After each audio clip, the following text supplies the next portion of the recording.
Well, we're not there. We're not there. We're not there. Here we are. So the dancing all is useless. All right. So okay. I always forget something. Come on, it's not me unless I forget something. Welcome Tuesday to Chaps, Many Cultures live. Hello, people. Like it's never live, right? This is live. Actually, Brett and I debated whether we should be recording some of these sessions so that we would have a day off, or that would allow us to do something without interruption for this. And we decided until now, not yet. These are all live unless you're watching the recording. But as we do it, as we spit our nonsense into our screens, that is live. So Absolutely. There we go. Absolutely. Just for you. Well, here we are. Welcome for a very important conversation around terminology. Oh, he's wagging his finger. That means I need to pay attention. All right. Wagging my finger. All right. And so I'm just going to a bit of a disclaimer as we get into this topic, because it's around race and it's around difficulty and difficult conversations around race. And you may wonder why there's going to be three white dudes talking about this. Clearly and seriously, it's because we have to do our own work, right? Mm-hmm. We're going to say that again. We have to do our own work. We have to make our own stuff, right? Learn our own crap. I mean, I'm bordering on going R-rated, but that's all right. So I can do that for you. I mean, if you're uncomfortable with that, hey, German. We use the S word as a adjective or a syllable for almost anything. So yeah, bring it. Connector. So we're here doing our own work for whatever way it comes out. We will make mistakes. We will learn, and we will move on. But the one person who probably makes less mistakes than the two of us is waiting in the wings, waiting in the green room. Hope he hasn't had too much champagne. May we introduce Raconteur International? Is that clear? Correct. Too much champagne. Too much. We've got to stop leaving that open in the green room, and the blue M&Ms are a little bit too much. I choked on one earlier. Right. We should be right now. Welcome, Matthew. How are you? Good to see you guys. Well, this is getting too good already. Should I at some point in this conversation, should I refer to you as Benny Hill? Please forgive me. Okay. If we were on gender, there'd be a writ coming your way by email right now. Yes. Well, the reason we've got you here today is because you have posted it's many things over the past few weeks related to race relations, the history of race relations, and of course the latest posting today is the definitions around those race relations, because these are difficult conversations, and the least we can do is be respectful not only to our wonderful colleagues in the BIPO community, but also ourselves, and respectful of ourselves and the people that we have the conversations with, to at least get the terminology right, wouldn't you think? Exactly. Right may be a strong term. I don't know if you've noticed in the streets of downtown America, they're splitting into 2, 3, or 75 different camps. So people are using different terms. So I like your idea. There isn't one truth. There are sort of two opposing truths. And like a good Trompenaars student, it's like reconciling or finding some middle way. That was the idea, so that we can all just relax a little bit, take on what we have to take on, so that we can all reasonably. So that's the general concept there. So there's not an absolute. I mean, I've taken liberties with Mr. Kendi or Miss D'Angelo or Glenn Lowry or whoever to do my own thing. So for us, nothing's new really. So I think it's for people to feel more comfortable and get involved, join the party, join the dialogue. Yeah, well, that's the least we can do. Join the dialogue and learn, because that's what I've been. I think it was great because it actually showed a few things of terminology that I probably had misunderstood, misconstrued, and applied my own definition to. So and so I'm glad you've done the work, because I'm lazy. but that's good. You've done the work, and but seriously, I think it's a really great a great service. I mean, Matthew is one of these people that gives a lot of content. You've got your Culture 99 blog that you put a lot of content out, and you send newsletters every month, and we all wait with bated breath for them to land in our inbox. But seriously, yes, the recent content has been very valuable, and I encourage everybody to go. We'll put a link in the comments. But so what are some of the key? Let's start with, I guess the actual word racism. It's at the top of the list in your list, right? And so let's just start with that one. I mean, that of course we can many definitions of that. Let's just start with that one for exactly. So I start with calling it sort of 3.5 racisms. If you look, and this is the main problem. The main problem, we're starting at the top of the show with the big concept. Say, Christoph will know, Christian, in Germany, I used this word in a diversity class near Wiesbaden back in February. It was the last gig before lockdown, and everyone freaked completely out. How dare you? You know, the implicit association test, and you can do various versions of it. And I said, well, I might as well have a go at race. They all completely had this huge reaction. So it's because of the traditional idea. It's, you know, one superior group who are determined to do something very unpleasant to the inferior group. That makes them a racist. Okay, so we could just hold that for a second. It's the fear and the history and the baggage and the crazy around that which really are a problem for the three of us today. Whereas if you take Ibram Kendi's idea of being an anti-racist or a not racist and so forth, what I really love is we can go light years forward and say that sentence was problematic and the next sentence wasn't. So we can get away from this branding of that person is a racist, lock them in that room, that's the racist room forever. And that's the fear. That's why everyone would, you know, there are some words which I won't use today. You know, people don't want to be called this, but racist is probably one of the top of the line 2020 in vogue avoids. Whereas it's okay. I have racist thoughts. So do you. So does everyone viewing. I can make many mistakes. I can upset people. I can get it totally wrong. I can be ignorant. I'm a fairly relaxed person as I say that. It's okay. If we give ourselves a ticket where we can make 1,000 mistakes in the next year, we can have the dialogue, we can have the discourse. So the idea, someone like Kendi is going pretty strong in a different direction. He's saying, it is the promotion of policy, of structure, which promotes inequity. So one, it's policy and structure. Did you vote for it? Have you got power? Are you exploiting your power? Are you designing your power around these systems? Then the proof of the naughtiness of that is the inequity that it produces. And then the third phase of that, and this is where the dialogue happens and where the media are playing it all out, and it's very oppositional. It's the justification of the policy, and that really is where the racist nonsense comes out, and the extremism comes out. And to be honest, it's been a fascinating, disgusting, and fascinating debate to budget who's saying what and why and so forth. But it's a mess.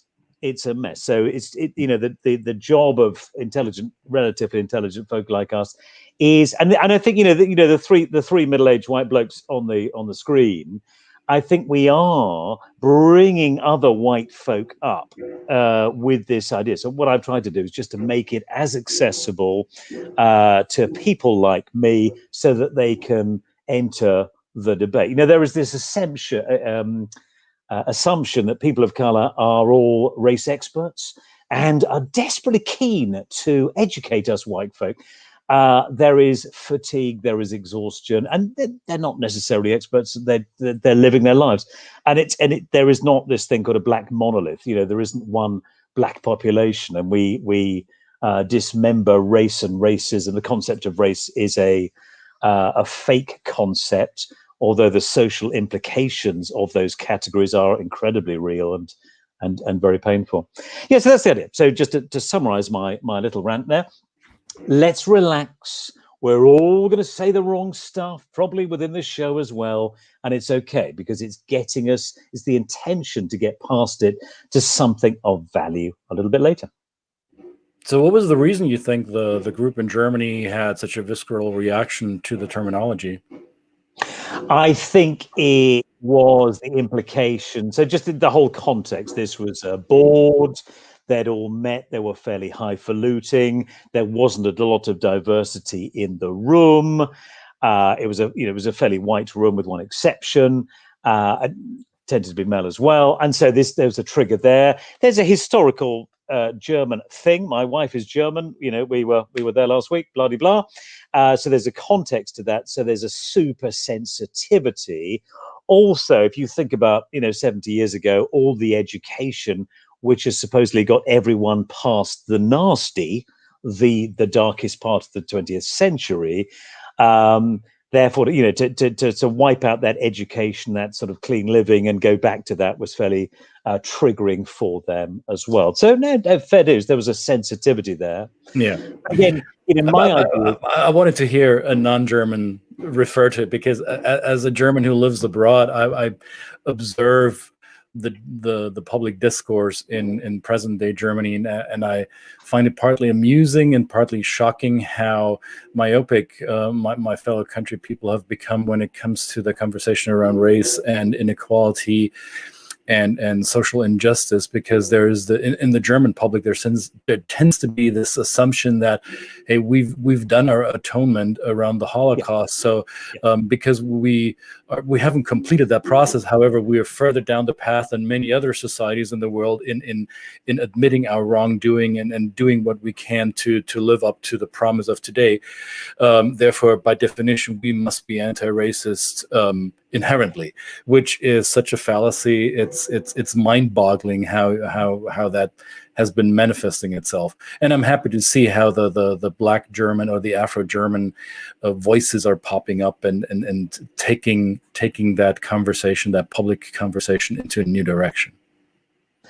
Wonderful. And yeah, exactly. It was one chapter which was reconciled through education, but there have been many other chapters. What happened straight after the war in the 60s, the Turkish guest worker, and we start again. It wasn't as violent, but it had all sorts of implications. These were legally second-class citizens. You were introducing structural racism before everyone's eyes in broad daylight, and all sorts of things. Yes, exactly. Yeah. Well, what makes one part of a group, I think, is, to me, the underlying question. How do I, despite my physical attributes that may not identify me from my outside appearance as member of the group, how do I become a member of the group without being questioned as such? And this is, to me at least, in my humble experience, this is the underlying question. What makes one belong? Not just myself feeling as belonging to that group, but how does the group in itself feel like they belong? Certainly. No, exactly. Sorry, we got some background. You can tell it's a live show, can't you? Everything's happening behind me. It's amazing. But there we are. You live behind a theater, I guess. Exactly. Yeah. There's that nice organ playing. I'll just talk over the message, which is probably sensitive and very, very private. And there we go. No, very good. So, I mean, there's the idea, isn't it, also of what is a group, and also this, what we've been talking about now, which is, I've just thought there's going to be this beeping forever. Can I just come back to that? This beeping is going to go on until I shoot myself. Can we just hang on 2 seconds? Can we? Absolutely. We don't want him to shoot himself, do we? No, we don't. No, I think at least not on the show. The conversation around the in-group and out-group is, I mean, when we talk about definitions, is also the use of anacronyms, right? How many times do we see an acronym used? Smooth moves. You didn't even notice my lack of trousers. No, actually, we rewind the tape, please. Yeah. Now you're thinking, I wish we'd done this one before, and then we could have edited out that ridiculous bit. No, it's fine. This is live. This is live. This is proof positive. This is proof positive. No, that's some group belonging. Very good. So it's almost like leader. You know, what is a leader? Someone who is also followed. So you put yourself up and you're accepted. Well, I think we're going to more the cultural idea, isn't it? So if we go back to our good old intercultural stuff, we would all call ourselves interculturalists. It's the sublimation of the individual's demands to respect the collective rules of a group and then be subject to the collective policing of those rules. So I would say that's something about group membership. But when we get onto this little game, there are false groups, there are imposed groups. So skin color or, I don't know, a rainbow scarf instantly puts you into a group. So rude people would say that's identitarian or something. So just think about this, where, you know, one label used to get you killed. One label will give you a different outcome. And yet really we're saying it's the I'd call it the rich three-dimensional individual. They actually do have to give up something in order to belong to a group. So that's the sort of positive group that we want to belong to, which is fascinating. So Milton Bennett would talk about sort of co-constructed groups. I mean, each culture, this right now, we are, with our little banter and chat and cheekiness, we're creating our own rules. Never use Matthew. Again, he's got some weird phone call stuff in the background. We're creating our own norms of behavior. There are things that are acceptable now, the things that are not acceptable now. We've created our subculture, but we've sublimated our own personal needs and wants and desires in order to be part of this thing. And that's what everyone does. I just actually, Milton Bennett, you brought up Milton Bennett. I just watched a 7-part video series that was recorded in one of the CETA congresses, one of the country CETA congresses, 2011, I think it was. And it was about, literally it was about the grouping of what we, in the work that we do, right? What do interculturalists call ourselves? How do we define ourselves? Ranging from the high academic psychology, research, right down to the people that do, and so there was all these kind of groupings and how that related to each other. Well, I think was for me, it was a good metaphor to go, well, this is just everything, right? It is how do people come to the dance and identify, yes, you're right, you've got the scarf, you've got the rainbow scarf. Is that cultural appropriation? What is that? I mean, it's a constantly evolving thing. So terminology in this case is a great way to try and cement our thoughts in this. That's what I'm trying to get at. But when I thought I couldn't stop watching that. It was 7 episodes, and I've watched Milton present live too. But I thought, well, this is just a fascinating metaphor for grouping of people. No, exactly. So it's an amazing, and he's such a charismatic guy as well. So it's probably a pleasure. Yeah. No, it was great. It was good. So, who will be the target audience for your glossary on technology around race and race conversations? Who should be reading this? It would be sort of clustered out. It would be interculturalists, it would be people in diversity and inclusion. Because, I mean, I'm going to be rude now. Warning, not with words, not with Anglo-Saxon language, but there are plenty of equity, diversity and inclusion people who will not know all the words on this list, which I think is quite interesting. We'll probably just let that float out into the ether. So they would be quiet then, but just leaders. You are multinational. You are a leader of a diverse team. Get your chops around this, get your eyes into this, and just understand it. So you're not caught short, that you are informing yourself, and subtly your behavior is going to change and something good is going to happen. I mean, if we want to have a massive ego trip, if 1 billion people not through my stuff, but if they really understood the conversation, slightly more left, slightly more right, we could have a debate that would actually change the outcomes of many, many people. And there'd be a lot less stories on Fox News, a lot less misery, a lot more opportunity. I mean, the definition of all this, I think there is, by decent people, there are two outcomes here. That you do, each individual on planet Earth develops to their full potential, one, and second, you live your full life. And so we could probably agree about that. So anyone who needs to learn to get to that outcome. Now, what would you say if I provocatively threw that into the mix, that the terminology in these conversations has been evolving over the years? So what's the shelf life of a glossary published today? How long will those terms be appropriate, going by our experience? Brilliant. I love language, because language is changing all the time. I think we're all parents. When you look at what the kids bring home from school, that's an evolving version of language as well. Or you look at the word woke. Woke used to mean you're an intelligent, probably educated person, and you were mindfully reading and studying to get yourself from being an unconscious racist to being more mindful around others, literally others in every sense. Woke now means you are a shouting person on the, I'm exaggerating, people, don't write in, just make a comment. You've got dyed pink hair and you're shouting at policemen, or you're stopping campus life or something else. Somewhere between those two is where we sort of want to be, is learned, informed, and reasonable, and entering into sorry, I'm just reading something there. Just entering into the dialogue and doing something. Well, we've got a comment here from Kelly, and the reason I brought Kelly, first of all, Kelly's comment up is that I recognize that person you're talking about, right? And Kelly calls it, and I'm going to screw the definition up, but it's this kind of range of people. And at the end, there's this kind of shouting person that just puts everybody in the racism box and just says, you're a bad person. And therefore, that's going to show that you're on the side and you're an ally of your friends of color, right?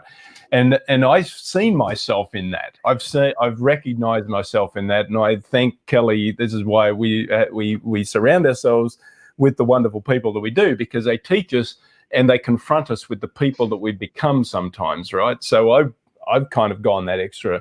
But I guess Kelly said, respectfully, Matthew, there is a lot of language in D&I that interculturalists themselves don't know, and yet are going that are doing anti-racism work. Kelly, it's coming your way.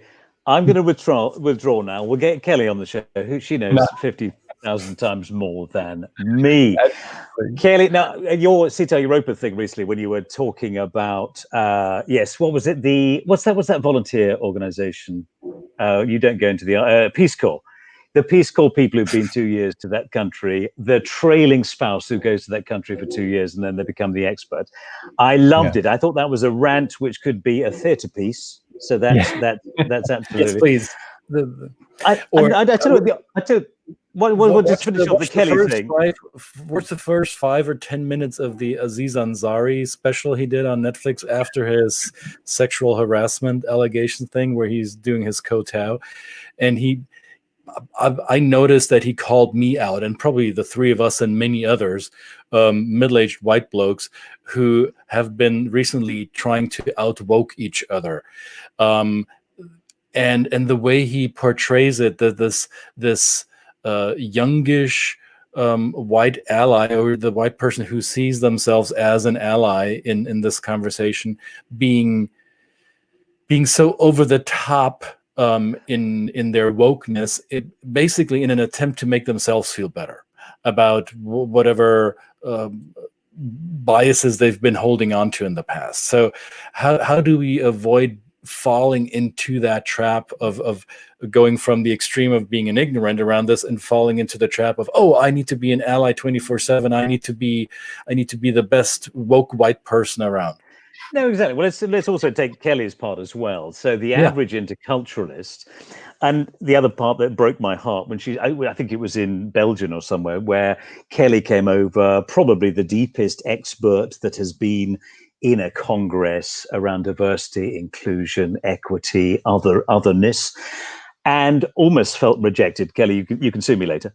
by interculturalists. And there was another thing on that show where someone was listening to someone's life story and then analyzing it rather basically as an interculturalist. There's this reductionist, essential. Here's a key word. There's this essentialist idea. So Hofstede for interculturalists would be an essentialist. So borders, laws, and language, and a bit of history will make you Belgian. And you can take the Belgian out of Belgium, but you can't make them less Belgique. And it's fairly ridiculous. So that's essentialist. Milton Bennett talks a lot about this. If we applied that to race, we get all the evil we've had over the last 600 years. That's basically the method that has produced racism. So we got that? So essentialism, racial essentialism, is the cause of a lot of pain and suffering and death. And yet interculturalists are really continuing with it. Hofstede, God rest his soul, left the planet, I think last year. And the work is 70 years old. And people like Bennett are really trying to make it more constructivist and more co-constructed and more dynamic. But really, we get back to that sort of basic idea. So we've got to make some move. But looking at the woke thing, so you super compete. This is really, I think, it's hormone-based competition. It's visible value. It's performative. It's amusing when it's not dangerous. It's we can make a comedy. There's quite a few comedy shows about people being competitively woke, but it's not the point. Are they being allies where it matters? And I think most of us are cowards and are not being activists. And I mean, I'm being a coward. Think about it. I'm posting a glossary. I'll get a bit of trolling and I'll get a bit of praise. I mean, that's not the bravest thing ever. The bravest thing would be to live interrupt some dodgy scuffle in the streets of London. Whether I'm brave enough for that, probably not. So yeah. Yeah, I just want to go back. There's a comment earlier from Camilla, who came in late and was asking about. I just want to address this, Camilla. Yeah, there is a list that, and we'll probably put the link. Matthew has compiled a list of a glossary of terms, 50 only, because that's. You're busy, people. You just stopped it. Is it all you could come up with, Matthew? I'll run out, mate. I'll run out. Let me post it in the comments. Yeah, let me post this in the comments. Hopefully it works, Camilla, for you. But if it doesn't, go to Matthew's 99 Culture 99. Culture 99. Search for that. Just go to Culture 99. It's the top post. It's easy. And again, because we're live, I've got to change the batteries in my microphone. 2 seconds. This is the most amazing episode ever, because we show you what's going on behind the scenes at the Two Chaps Many Cultures studio complex, which, as you may hear in the background, is still being renovated. We're upgrading. There is a construction crew out there really tearing stuff apart to make room for our world domination. The imperial Two Chaps. Oh gosh. So yeah, probably you shouldn't use that word today. Yeah, I take it. But you allowed me to make mistakes, right? So this was exactly. You gave me a ticket by Christmas. You gave me a ticket for 1,000, so this was one. Now, I read an article not too long ago, maybe a week or two ago, in not necessarily a magazine that is known for being scientific around our work, but it's more a popular outlet. And there was an African-American author and activist who made the claim that the term BIPOC or BIPOC needs to go. And he made the claim that this is nonsense, and it just allows us to be lazy and basket people into, or group people into another yet bigger basket in an attempt to have the best catch-all term there is, and allow us to be lazy in our heads going forward. So I didn't pick sides. I just read it and thought, interesting perspective. What's your take on this? I think I might have read the same article, and they were talking about the BIPOC idea, or the POC, being an avoidance from saying the word black. So rather like racism, So there's one idea of sort of empathic and hurtful, and it's, you are going back to a false construct. And there's some people who talk about this. So it's right, rather like the N word is obviously super bad. I think the world might have even caught up with that now, but actually the history is even more complicated. Of the meaning, which most people really don't understand, is even more offensive there. So I think there's the idea of avoiding offense. But should we be just naming it and moving on? I mean, white is a fake construct, which then has implications. Black is a fake construct, which then has implications. So it depends where we are. But I saw a comment: we should be careful how we use this. So what is the use of this? This is for intelligent people to get involved in the conversation. It's to get involved in the conversations.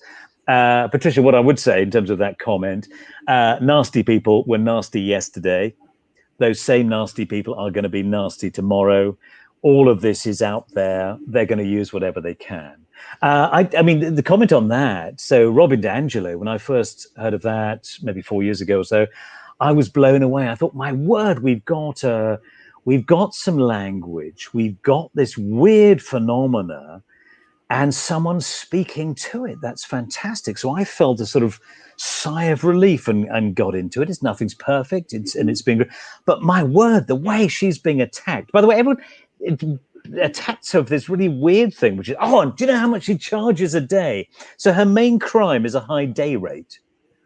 So let's put this into context for those who may not be familiar with Dr. Robin DiAngelo's work. So I'm suspecting, Matthew, you're referring to the term white fragility and the implications around it, right? So she coined a term that most white people tend to be very fragile around the topic of race, and that they get instantly defensive around that conversation, and are being very fragile when any type of allegation or accusation is being discussed, not even thrown directly at them. However, they default to a defensive position, which just shows that they are aware of how racist the system in which we operate is. And she's gotten some pushback because that is Robin DiAngelo, because she is probably a bit more radical in her approach than many people would like, right? And this is the whole point. So, be careful how we use it. So that's a sort of extreme progressive version. And there are other people on the sort of right who are sort of pushing back and mocking people who are woke, the shouters on the woke side. So my idea is to navigate with this piece through the middle. So I put some counters to the various definitions, like safe space would be one. So you have safe space for a speaker is not really what we're talking about. Safe space for a speaker is what I'm excited about. It's sort of what we have here. You use the word, Christian, provocative. Can I be provocative? Hopefully today you can be as provocative as you like with me, and I will respond respectfully and try and give some content or my honest opinion. So that is the safe space where it's safe to speak or ask.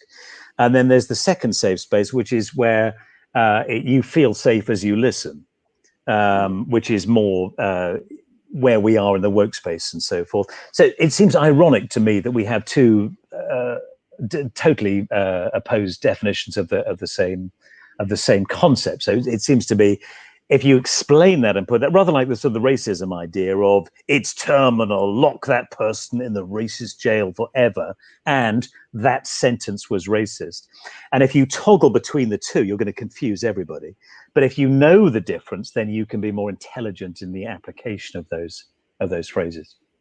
That's what I liked about the list. It actually does have a counter with some of the definitions, that this is not an absolute, just because there is a respectful approach to saying this group may use this term in this context, and another might use it in another context, and both, for whatever the story is, both are right in their own mind. Exactly. And what terrifies me about America is it seems to be it's only the extremes which are being broadcast. There is a fantastic and intelligent conversation to be had within the modest space in between. And again, that's what the purpose is of this. Yeah. And here's I think the magic in what you just said is having the modest conversation. The accusation, or not the accusation, the question that I would pose to anyone on the fringes of this topic, or anyone who is maybe only with one toe dipping into the water of these race conversations. The questions that I ask them is, how many casual or non-confrontational, or maybe some bit of contentious conversations have you had in the comfort of your living room or somebody else's living room, on your front porch, in somebody's backyard? How many interactions across these definitions have you had for yourself? Not in an academic way, not in a public discourse way, not in a let's define the terms that we use in the professional field. My question is, how often have people had the conversation with quote unquote the other, and how comfortable are they doing that again?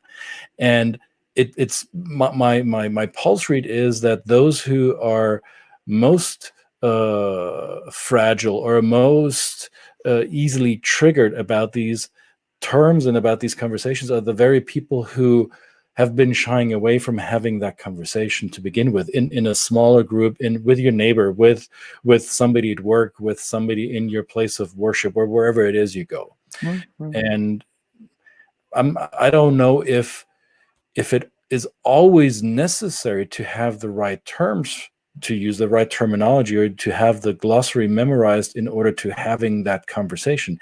Would you say it is necessary that we are always aware of the words we use in these conversations, or can we just have that quote unquote innocently and figure it out as long as we go along?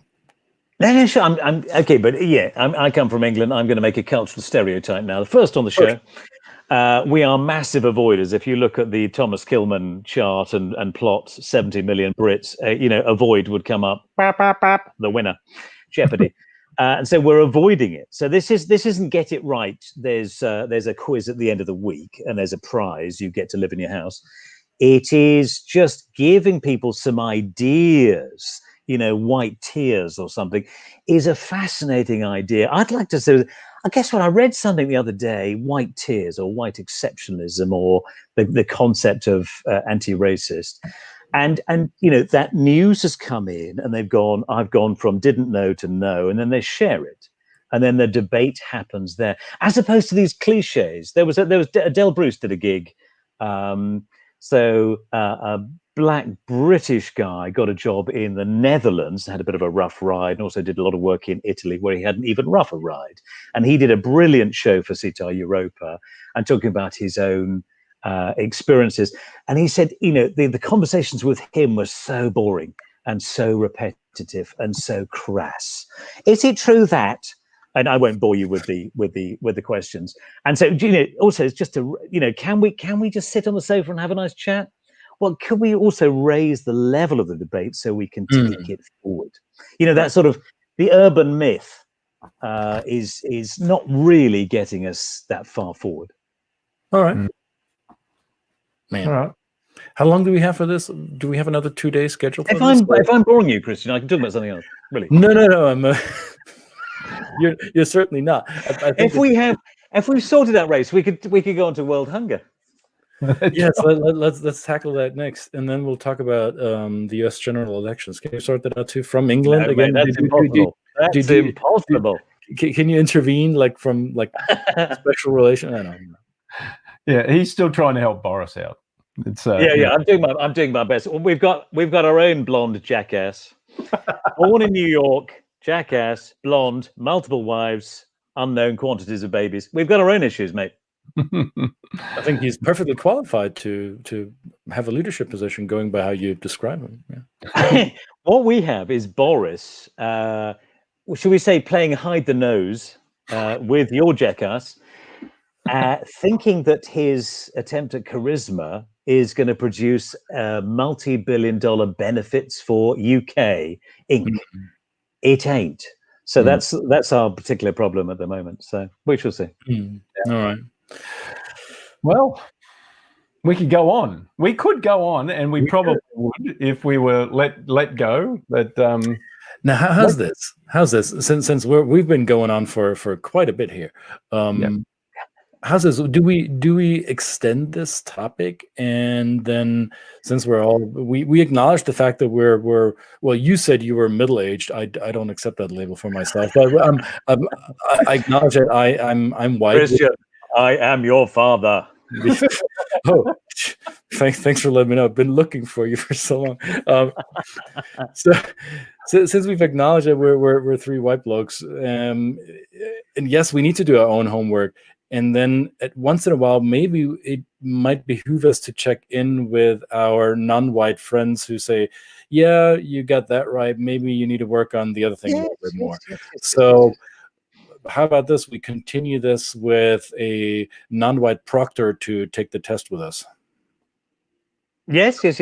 No, I mean, okay, so I've chucked it out. When you chuck stuff out on social media, there is a reality check which can come back, and that will be very real. It was only put out this morning. That will happen. But if we want to do a live version of that, that's cool as well. I mean, I didn't invent any of this. I have taken this from the best. And there are some very interesting people out there. Have you heard of Glenn Lowry, John McWhorter, Coleman Hughes? He's testing us now. Can you tell, Brett? Oh. Yeah. No. So I didn't mean to mess with your brains. Those guys, as well as name drop. If I can't name drop, then what's the point? I was telling that to Winston Churchill in the back of my cab the other day. So those guys are academics and journalists who have a different perspective. They happen to be black, and they are extraordinary. And this is my point. I've got it right, I've got it wrong, I might have some stuff, but it's also, I've tried to sample both sides. And that's what the best critic who's going to put you right is not in your team. They're on the other side. And that's where I think, and also that is a model for the debate that's going to happen. Like reparations, there's some fantastic ideas on both sides of why that's a good idea or why that's a bad idea. All of it is valid, but no one's really reconciled that and put that together. I could go on about that for days, by the way. On that topic, you just triggered me. I'm gonna start a rant on why reparations is what's gonna happen. But that's my very German perspective on this topic. You're not going to avoid the feedback, right, Matthew? I mean, no. So I own. I'm yanking your chain, Matthew. Yeah. No, I'm just to explain this because I'm happy with the feedback. I have got my slightly more modest interpretations of those 50 phrases, which is going to ignore the people who are hard left or hard right. Hopefully it's going to inform others. But the idea is that you actually finish the article, that both teams finish the article, and they've just come forward a couple of inches, or come together by a couple of inches. So that's the idea there. Isn't that sometimes the worst thing you can do is ignore those two parties, right? I found that in when Chris and you were saying about having a conversation in a living room, right? And let's assume you're out amongst friends that have diverse points of view. I find myself being the most quietest, and what that gets me is yelled at by everybody. Is because they think I'm just kind of don't want to be part of the conversation. What I'm doing is listening. I'm trying to absorb. I'm trying to understand. And oftentimes I do get accused of, oh well, you're quiet. That you mustn't agree with me because that's why you're quiet. No. It's not the point at all.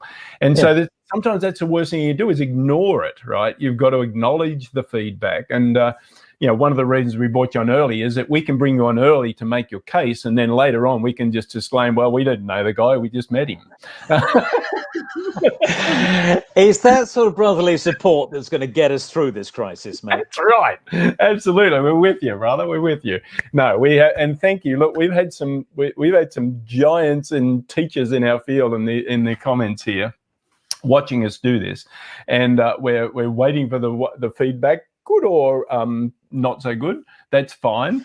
If I've got something wrong, it's best that I know. Absolutely, absolutely, and we appreciate everybody. We of course appreciate the audience that we get all the time, but we most of course appreciate the people who have joined us today for this conversation. And yes, we could go on, and there is more to be had. There's more conversation to be had, and it is incumbent upon us as the two middle-aged white guys and that young bloke below us to do to have the conversation. Brett, isn't it time for his bedtime? Should be. I think the street lights on out the back, the road work finished. Anyway, well, thank you very much, Matthew Hill, for joining us on a wonderful, no doubt, after your holiday. The tan is coming in nicely. Think of it, the Stuttgart tan. And Christian, guess where I went? Baden-Württemberg. Best state in Germany. I'm very sorry. In Germany. Yeah, that's what my wife says too. She's from that same state. I challenge her. There you go. But I challenge her without cameras and mics on because it usually gets nasty when we talk about regional differences. So yeah, you got a Stuttgart tan, and it's also coming out. It's the British version of a tan, right? Exactly. I tan the same way. We're called roast beef. It's a thing. It's a thing. All right. Thank you, Matthew, for taking time, and well, say hello to your Swabian wife. Is she Swabian or is she from Baden? No, she's a Franconian. Oh, okay. So okay, I'm gonna let it leave. I'm gonna leave this here. I'm not gonna involve any longer. All it's just got worse. It's got ugly. Obviously, you're not his father. Obviously not. Yes, well, he's disowning me, just like Luke Skywalker. There we are. Definitely. Thank you, guys. Comments, questions, throw them in, send them, and subscribe to our YouTube channel. Look up Matthew Hill, Culture 99. We are done for today. Thank you very much. Bye-bye. Bye-bye. Cheers, guys.